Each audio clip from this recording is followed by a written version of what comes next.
Part 1. You will hear a woman phoning a friend to get information about a job agency. First, you have some time to look at questions 1 to 5.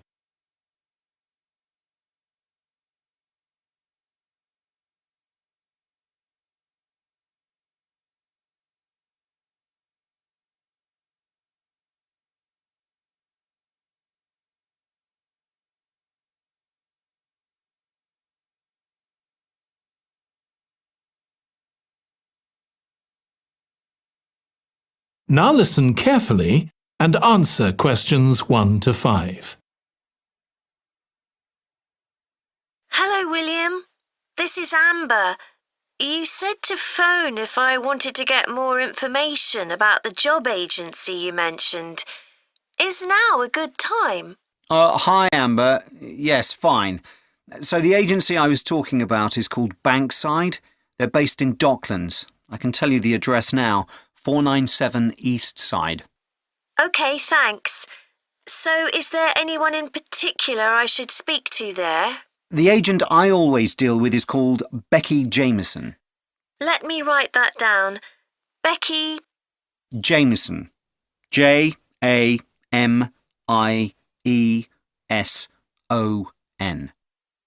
Do you have her direct line? Yes, it's in my contacts somewhere. Right, here we are.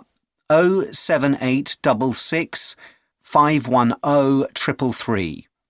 I wouldn't call her until the afternoon if I were you. She's always really busy in the morning trying to fill last-minute vacancies. She's really helpful and friendly, so I'm sure it would be worth getting in touch with her for an informal chat. It's mainly clerical and admin jobs they deal with, isn't it? That's right. I know you're hoping to find a full-time job in the media eventually, but Becky mostly recruits temporary staff for the finance sector, which will look good on your CV and generally pays better too. Yeah, I'm just a bit worried because I don't have much office experience. I wouldn't worry. They'll probably start you as a receptionist or something like that. So what's important for that kind of job isn't so much having business skills or knowing lots of different computer systems, it's communication that really matters, so you'd be fine there. And you'll pick up office skills really quickly on the job. It's not that complicated. OK, good. So how long do people generally need temporary staff for? It would be great if I could get something lasting at least a month. That shouldn't be too difficult. But you're more likely to be offered something for a week at first, which might get extended. It's unusual to be sent somewhere for just a day or two. Right. I've heard the pay isn't too bad. Better than working in a shop or a restaurant. Oh yes, definitely. The hourly rate is about £10, $11 if you're lucky. That's pretty good. I was only expecting to get £8 or £9 an hour. Before you hear the rest of the conversation, you have some time to look at questions 6 to 10.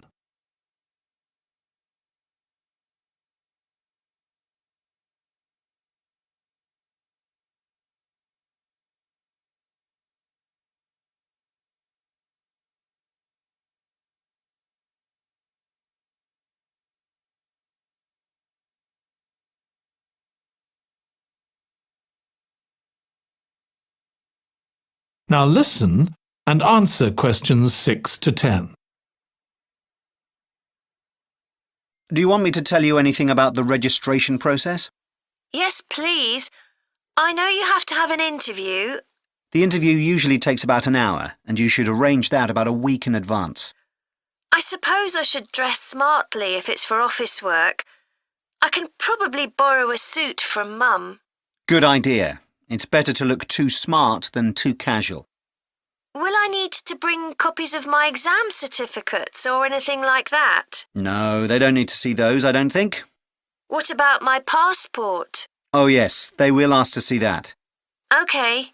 I wouldn't get stressed about the interview, though. It's just a chance for them to build a relationship with you, so they can try and match you to a job which you'll like.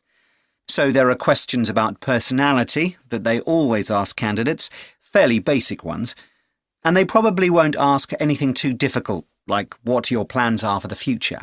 Hope not. Anyway, there are lots of benefits to using an agency. For example, the interview will be useful because they'll give you feedback on your performance so you can improve next time. And they'll have access to jobs which aren't advertised. Exactly. Most temporary jobs aren't advertised. And I expect finding a temporary job this way takes a lot less time. It's much easier than ringing up individual companies. Yes, indeed. Well, I think I've covered everything. That is the end of part 1. You now have 1 minute to check your answers to part 1. Part 2. You will hear a woman giving a presentation about a holiday on an island in Britain that her company organises. First, you have some time to look at questions 11 to 14.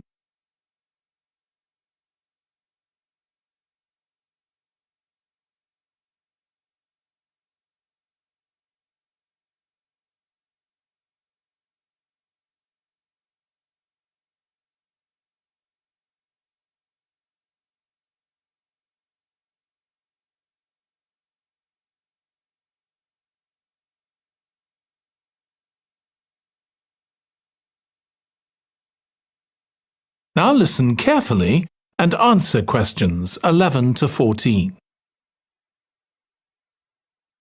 Good morning. My name's Erica Matthews, and I'm the owner of Matthews Island Holidays, a company set up by my parents. Thank you for coming to this presentation, in which I hope to interest you in what we have to offer.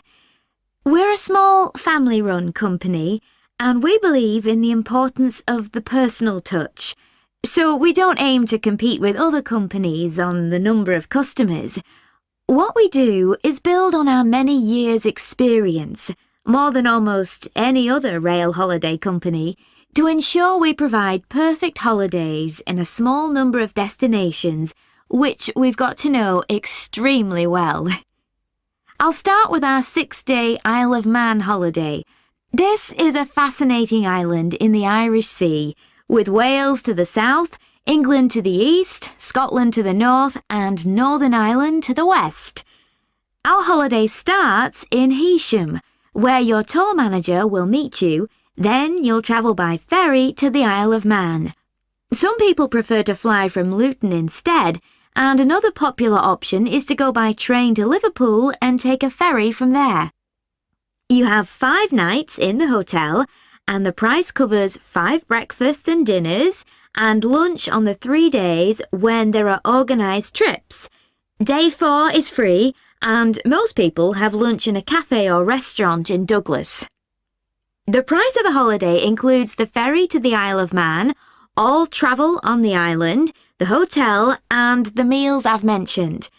Incidentally, we try to make booking our holidays as simple and fair as possible, so unlike with many companies, the price is the same whether you book 6 months in advance or at the last minute, and there's no supplement for single rooms in hotels. If you make a booking, then need to change the start date, for example because of illness, you're welcome to change to an alternative date or a different tour for a small administrative fee.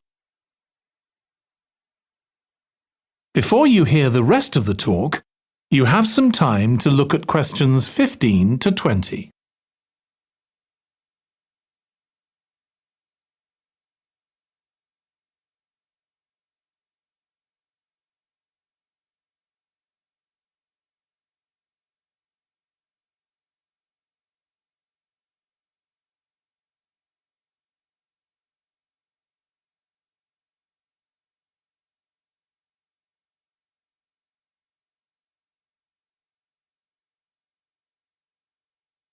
Now listen and answer questions 15 to 20. Okay, so what does the holiday consist of? Well, on day 1, you'll arrive in time for a short introduction by your tour manager, followed by dinner in the hotel. The dining room looks out at the river, close to where it flows into the harbour, and there's usually plenty of activity going on. On day 2, you'll take the coach to the small town of Peel, on the way calling in at the Tynwald exhibition. The Isle of Man isn't part of the United Kingdom, and it has its own parliament called Tynwald. It's claimed that this is the world's oldest parliament that's still functioning, and that it dates back to 979. However, the earliest surviving reference to it is from 1422, so perhaps it isn't quite as old as it claims. Day 3, we have a trip to the mountain Snaefell. This begins with a leisurely ride along the promenade in Douglas in a horse-drawn tram. Then you board an electric train which takes you to the fishing village of Laxey. From there, it's an 8-kilometre ride in the Snaefell Mountain Railway to the top. Lunch will be in the cafe, giving you spectacular views of the island. Day 4 is free for you to explore, using the pass which we'll give you. So you won't have to pay for travel on local transport or for entrance to the island's heritage sites. Or you might just want to take it easy in Douglas and perhaps do a little light shopping. The last full day, day 5, is for some people the highlight of the holiday, with a ride on the steam railway from Douglas to Port Erin. After some time to explore, a coach will take you to the headland that overlooks the Calf of Man, a small island just off the coast. From there, you continue to Castletown, which used to be the capital of the Isle of Man and its medieval castle. And on day 6, it's back to the ferry, or the airport if you flew to the island, and time to go home. Now, I'd like to tell you a bit more. That is the end of part 2. You now have 30 seconds to check your answers to part 2. Part 3. You will hear 2 psychology students discussing the effects of the order in which the children in a family are born. First, you have some time to look at questions 21 to 26.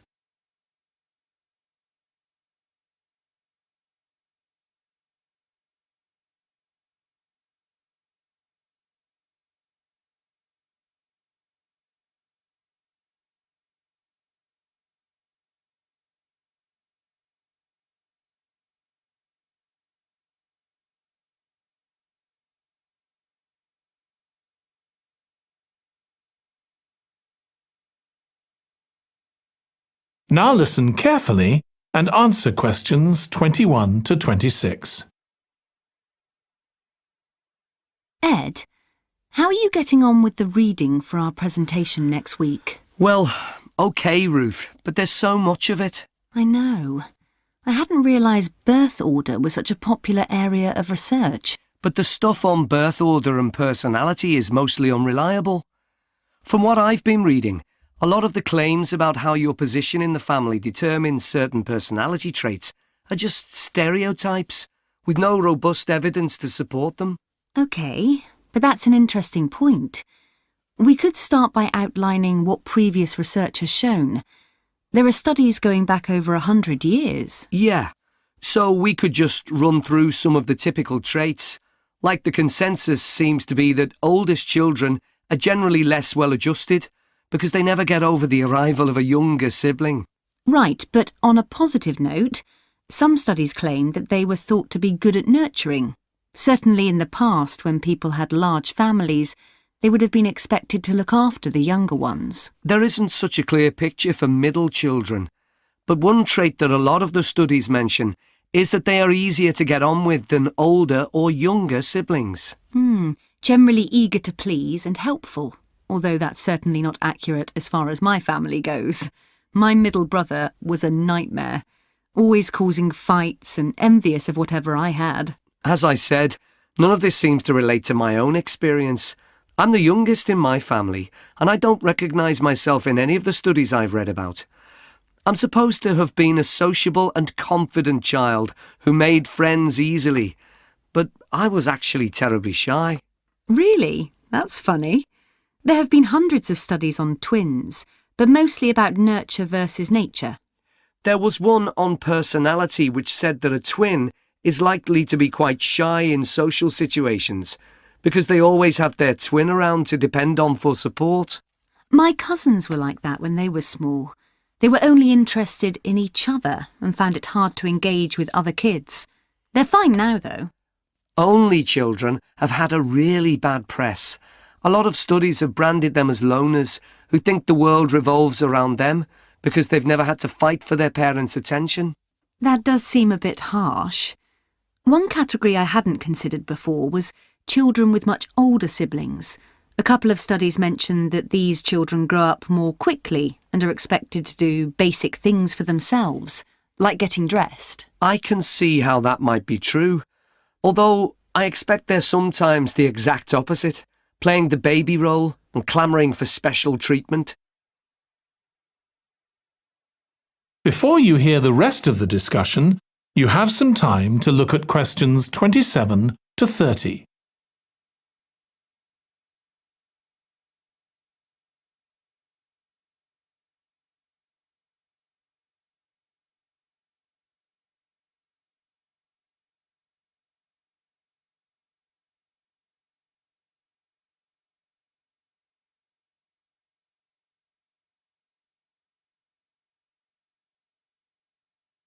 Now listen and answer questions 27 to 30. What was the problem with most of these studies, do you think? I think it was because, in a lot of cases, data was collected from only one sibling per family, who rated him or herself and his or her siblings at the same time. Some of the old research into the relationship between birth order and academic achievement has been proved to be accurate, though. Performances in intelligence tests declined slightly from the eldest child to his or her younger siblings. This has been proved in lots of recent studies. Yes, although what many of them didn't take into consideration was family size. The more siblings there are, the likelier the family is to have a low socio-economic status, which can also account for differences between siblings in academic performance. The oldest boy might be given more opportunities than his younger sisters, for example. Exactly. But the main reason for the marginally higher academic performance of oldest children is quite surprising, I think. It's not only that they benefit intellectually from extra attention at a young age, which is what I would have expected. It's that they benefit from being teachers for their younger siblings by verbalising processes. Right. And this gives them status and confidence, which again contributes in a small way to better performance.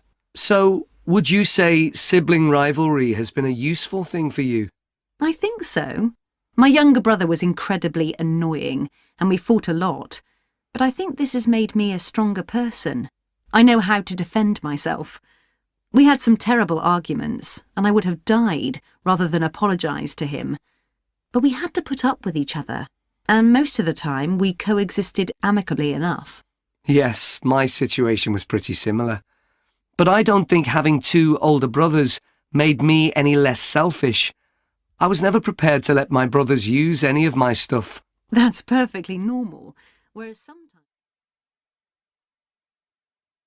That is the end of part 3. You now have 30 seconds to check your answers to part 3. Part 4. You will hear a student giving a presentation about a type of tree known as the eucalyptus, which is common in Australia. First, you have some time to look at questions 31 to 40.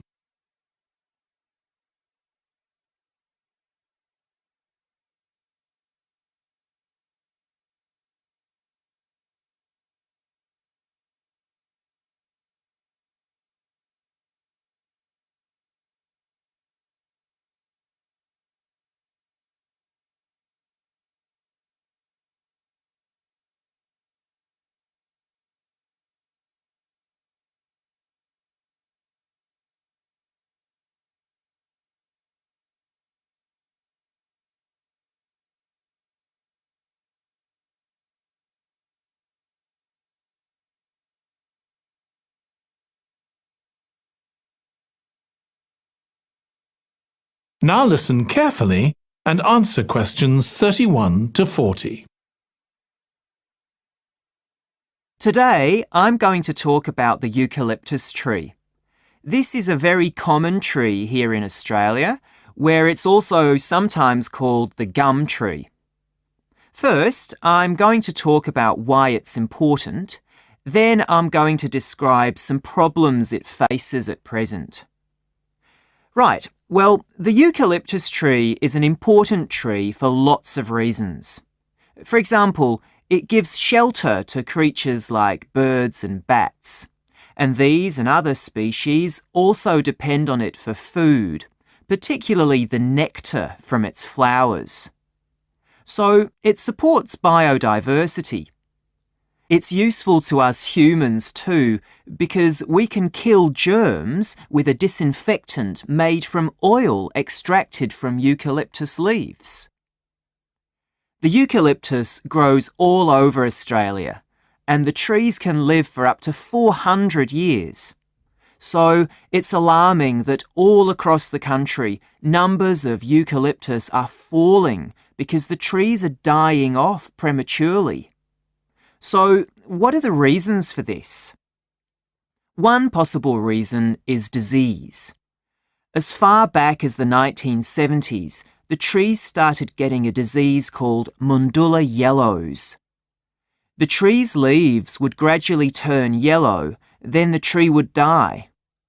It wasn't until 2004 that they found the cause of the problem was lime, or calcium hydroxide, to give it its proper chemical name, which was being used in the construction of roads. The lime was being washed away into the ground and affecting the roots of the eucalyptus trees nearby. What it was doing was preventing the trees from sucking up the iron they needed for healthy growth. When this was injected back into the affected trees, they immediately recovered. But this problem only affected a relatively small number of trees. By 2000, huge numbers of eucalyptus were dying along Australia's east coast of a disease known as bell miner-associated dieback. The bell miner is a bird, and the disease seems to be common where there are high populations of bell miners. Again, it's the leaves of the trees that are affected. What happens is that insects settle on the leaves and eat their way round them, destroying them as they go, and at the same time they secrete a solution which has sugar in it. The bell miner birds really like this solution, and in order to get as much as possible, they keep away other creatures that might try to get it. So these birds and insects flourish at the expense of other species, and eventually so much damage is done to the leaves that the tree dies.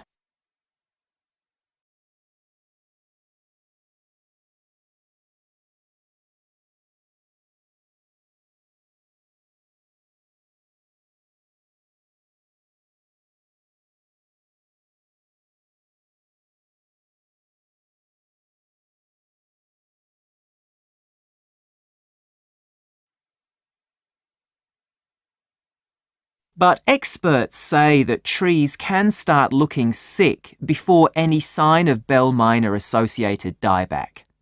So it looks as if the problem might have another explanation. One possibility is that it's to do with the huge bushfires that we have in Australia.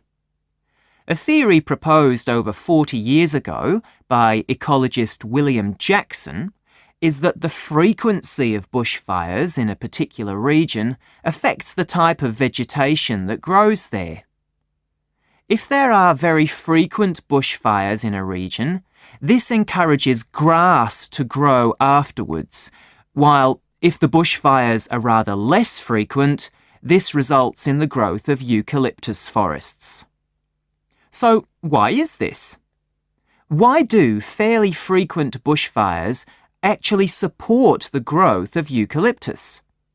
Well, One reason is that the fire stops the growth of other species which would consume water needed by eucalyptus trees. And there's another reason. If these other quick-growing species of bushes and plants are allowed to proliferate, they harm the eucalyptus in another way by affecting the composition of the soil and removing nutrients from it. So some bushfires are actually essential for the eucalyptus to survive as long as they are not too frequent. In fact, there's evidence that Australia's Indigenous people practiced regular burning of bushland for thousands of years before the arrival of the Europeans. But since Europeans arrived on the continent, the number of bushfires has been strictly controlled. Now, scientists believe that this reduced frequency of bushfires to low levels has led to what's known as dry rainforest, which seems an odd name as usually we associate tropical rainforest with wet conditions. And what's special about this type of rainforest? Well, unlike tropical rainforest, which is a rich ecosystem, this type of ecosystem is usually a simple one. It has very thick, dense vegetation, but not much variety of species. The vegetation provides lots of shade, so one species that does find it ideal is the bell myna bird, which builds its nests in the undergrowth there. But again, that's not helpful for the eucalyptus tree. That is the end of part 4. You now have 1 minute to check your answers to part 4.